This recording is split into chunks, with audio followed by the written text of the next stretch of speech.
Welcome, everybody. I'm Katie Burke, Executive Director of Team Women and member of its board of directors. And I'm so excited to have here with us today Mark Ritchie, the president of Global Minnesota.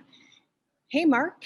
Hey there, Katie. Thank you for having me on, and congratulations on kicking off this new great video podcast series. Oh, we're so excited to be partnering with you on this, on Women Leading Worldwide. This is our new series, and we're excited to have you as our first guest. Well, So, it's so great to be able to partner on, it's a global matter. How are we doing in our life in the world? And so Minnesota's important and the whole world's important to Minnesota. So this is a great opportunity. oh, thank you so much. So, before we get going, I just would love if you could just share briefly what your mission is at Global Minnesota. Thank you. We were founded about 70 years ago, first as a place that welcomed students coming to the University of Minnesota from overseas. And so it was just about their motto was they've arrived as strangers, may they leave as friends. And it was really focused on that warm welcoming and supporting people who were coming to Minnesota. Over the years, we've grown, but we've kept the same focus. And now we have an expanded, broader public mission of advancing international understanding and engagement. And we do that by still connecting Minnesotans to the world and connecting the world to Minnesota. I love that. And this partnership just allows us, Team Women, a Minnesota based organization, to really reach far ends of the globe with you and shoulder to shoulder and highlighting fabulous women leaders that you're connected with and those organizations that support them. So thanks for this opportunity. Can you share a little bit about how you got into your role, just briefly on your background? Yes, for many years in my previous work, I worked as the person responsible for trade policy for the state of Minnesota. Inside of the trade office at that time was inside the Minnesota Department of Agriculture. In that role, and when I was Secretary of State and in other parts of my life, I would be asked to host visitors, small groups that were sponsored by our own government from all over the world who were interested in agriculture, food. They were interested in our system of democracy. There were lots of women entrepreneurs interested in what was going on with entrepreneurship. And these visitors, I always loved that opportunity. It was exciting and stimulating. I could learn so much from them. I shared with them our experience, but there was an organization that was always there to partner. They were sort of the host for the State Department. And so for me, I was, in a way, able to get to know this organization, which for many, many years was called Minnesota International Center. Many people still have that as our name in their heads. But a few years ago, the board of directors said, it's really more than just internations, it's really global. And so they picked the name and changed it to Global Minnesota. But anyhow, after I had retired from being Minnesota Secretary of State, we were working on, as a public-private partnership, bringing a World Expo to Minnesota in the summer of 2027, we hope. And so I was very much motivated around the things that Minnesotans were doing that was connecting to the world, because all the countries will vote and they have to love Minnesota. And if they watch the Weather Channel, they might be a little, alarmed. Is it always like the North Pole? I don't know. So I began very much reaching out to heads of state, foreign ministers, ambassadors, anybody I could talk to explain why Minnesota was the perfect place to host a World's Fair focused on health. This was several years ago, before pandemic and COVID. So now, of course, we look like geniuses. But as I would explain it, I would tell them a story about Minnesota, something about Minnesota. And often they had a connection. They had visited, they had been a student at the University of Minnesota, some kind of connection with the Mayo Clinic. And I began to realize that some organizations had really created a kind of pathway for Minnesota to stand up to the world and say, hey, come and visit. And people would say, yeah, that's a good idea. I've been there, or my cousin has been there, or I've heard about that.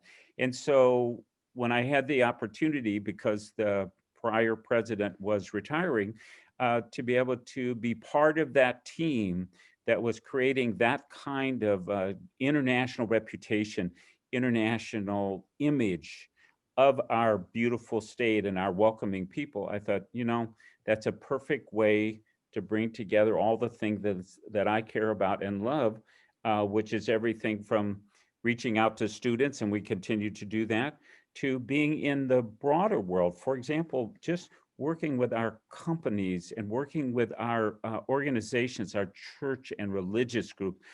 Everyone in our state has some sense that we have things we need to share with the world, and Mhm. we have things we need to learn from the world.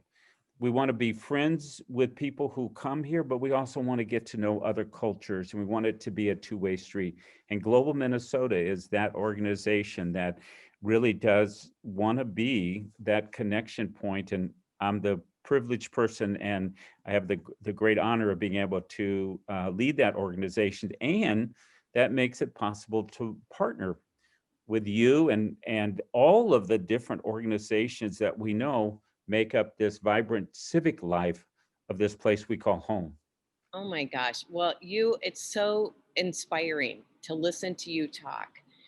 You are really in a career and in a place in your life where you're living your passion and purpose, it seems like. I mean, it's just evident in how enthusiastic you are. And that makes it so exciting, and it's a gift that you're bringing all of us in Minnesota this global outreach and a platform and a way for us to reach the outer edges of the world just by virtue of your matchmaking ability between those delegates that are coming to Minnesota and the companies that exist here. So thank you for that.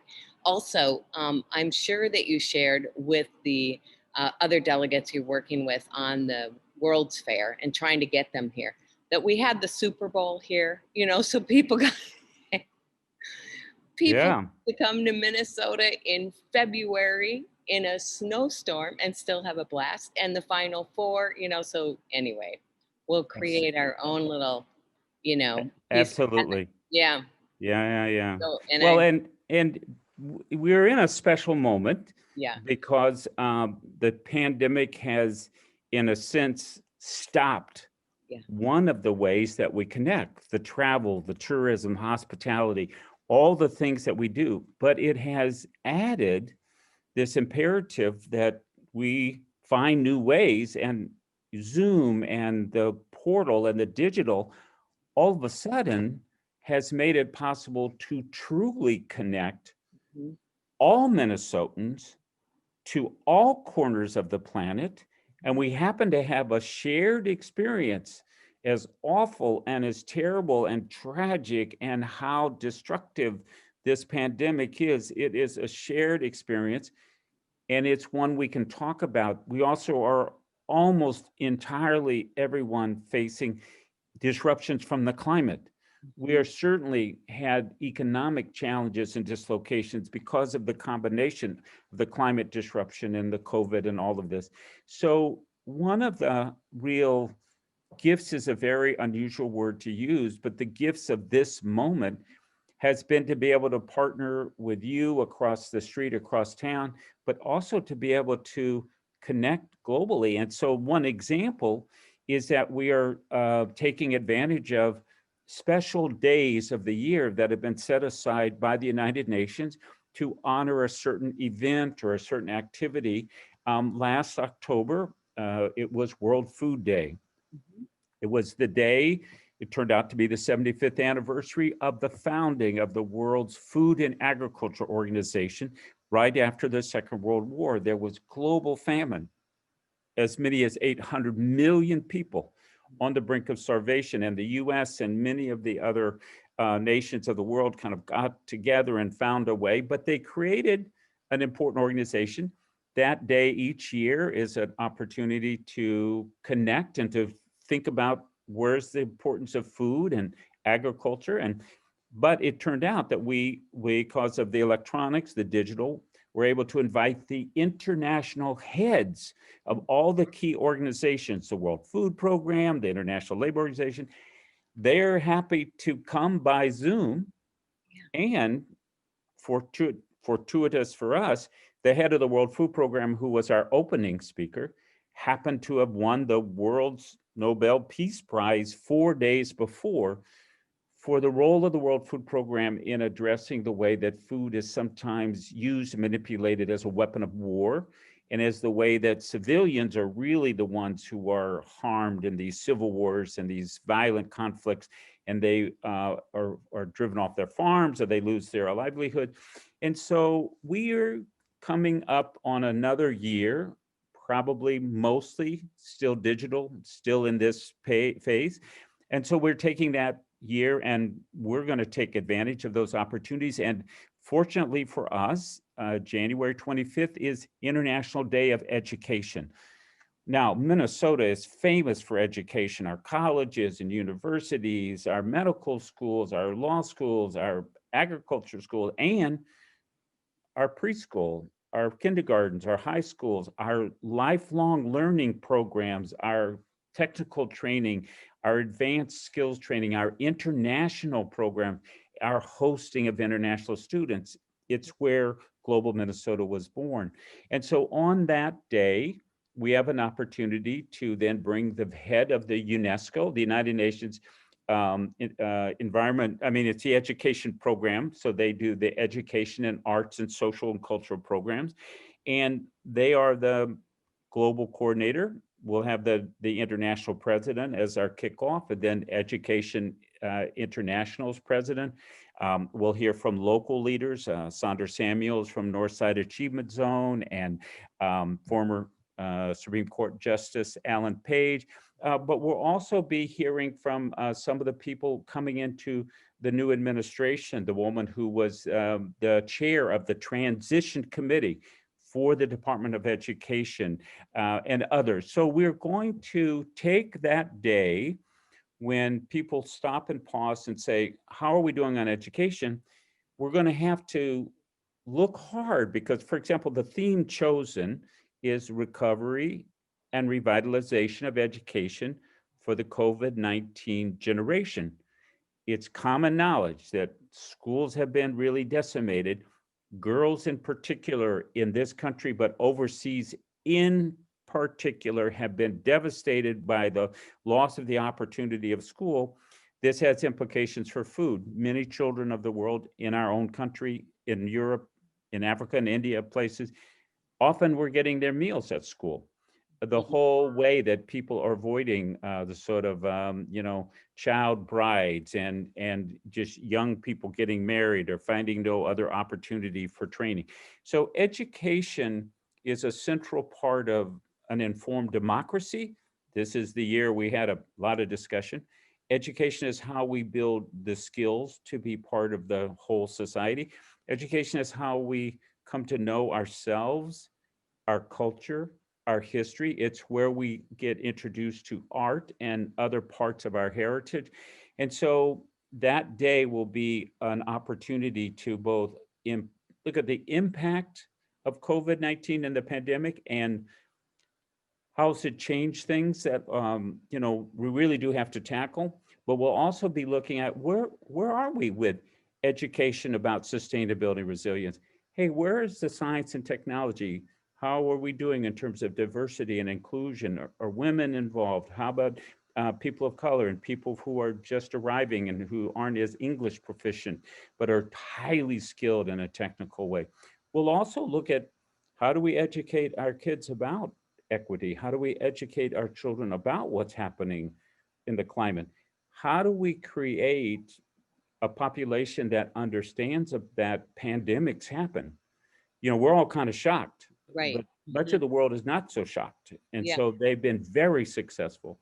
So that day is an opportunity because it's a global day and there's lots of media attention and lots of materials.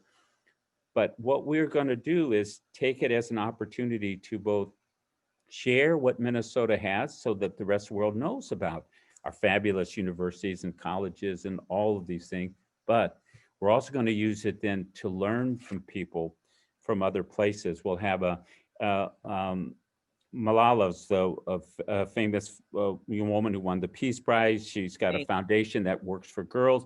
They've done a very specific study, and we'll have the national director from their Nigeria program talk about what they learn about the impact on the girls in Africa, and also what are they doing. We'll have representatives from organizations like Opportunity International. What you. are they doing in their schools? So that day is one of many in the course of a year where we'll take it as a special opportunity. Right after it is actually World Health Day, Yeah, in and the middle of it's the just this pandemic. is But I want to strongly encourage everybody seeing this message. Go on the website, take a look at the program, find the parts of the day that really seem important to you. Click in, yeah. send in your questions, but also be thinking about what are the things that can be shared with friends and family and colleagues? Because the thing about digital is it's free, it's for everybody. Yeah. It gets recorded and it's there more or less forever. And then it can be used at school and classrooms, at work, Well, in we religious appreciate organizations, so everywhere. much you sharing this information because it's a fabulous opportunity just to, as you say, benchmark where are we at today and assess where we've been because of the pandemic, Right. hear from different voices, and plot our course for going forward. And there has been a lot of fallout for girls in education as well as women in education, and the the best part about our partnership, I feel like, is again, Team Women is all about access to a network, a greater network, and access to information. So we really appreciate the partnership with you, Mark, and Global Minnesota on this day, International Day of Education, and look forward to our several hundred members tuning in and learning more. So Great.